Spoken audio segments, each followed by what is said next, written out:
Ekyabadde mu kivulu kya Fake Fameka kyabadde kikambwe Chameleone yalabiddwako. Sheebah Karungi byengenda okubeera nga nkutuusakoko mu maaso awo olabe n'embeera nga bwe yabadde munnange mu kivulu kya Fake Fameka.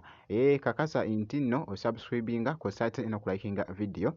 Bampita Geminati, sinziza ku Geminati Yugi. Mu byonna kansooke nkutegeeze wali mu concert ya Fake Fameka, by the way wali e Lugogo. Abayimbi ab'enjawulo babaddeyo era nga wali leero Chameleone naye yalabiddwayo wali wabula yabadde ne mwana mulenzi munnange ate Champion Genius Levy wali babadde nga bali mu kwekola munnange ate wali ebintu wali nga bagoyingamuko crazy nga bogezaako munnange ate okulaba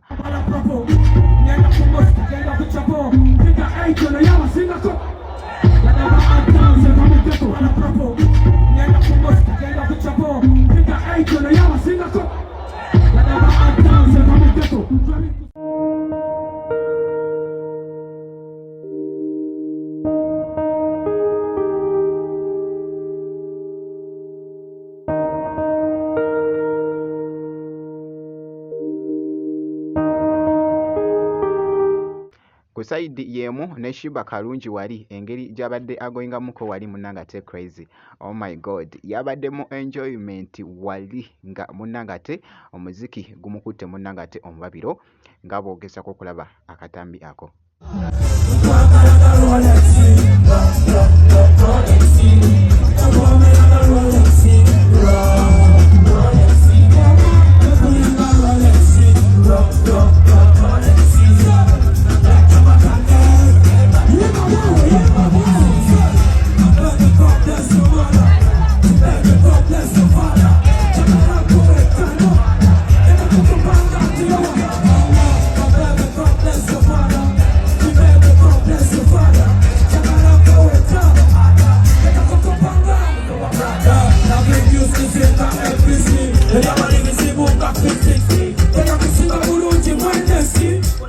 Ye mwana muwala munnange ate Sheebah Karungi wali mu concert ya Fake Fameka. By the way abantu munnange bazze mu bungi nno era nga boogezako okulaba actually audience yabadde bwetyo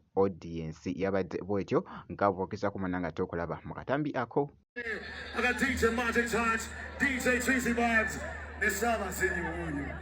Katino tugenda tandika pate buto kitegeera bw'oba omanyi owagira 10 katenyeza 2 Galaxy FM wanika omukono nkulabe bw'oba omanyi oli mukonkonyi wanika omukono nkulabe DJ Magic Star DJ Chief let's go.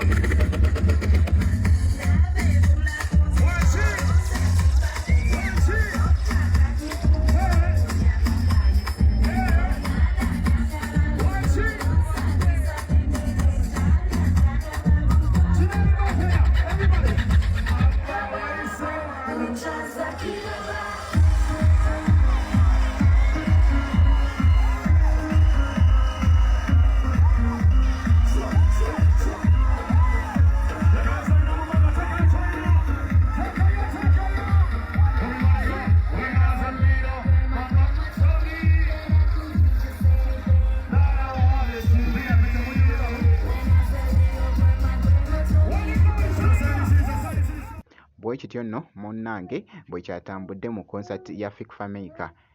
Alright, bwenti munnange ate bwenkoze kakasa nti nno osubscribinga kw'ossa ate n'okulayikinga vidiyo. Ngenda kubeera nga nkomawoko mu maaso awo n'ebirala.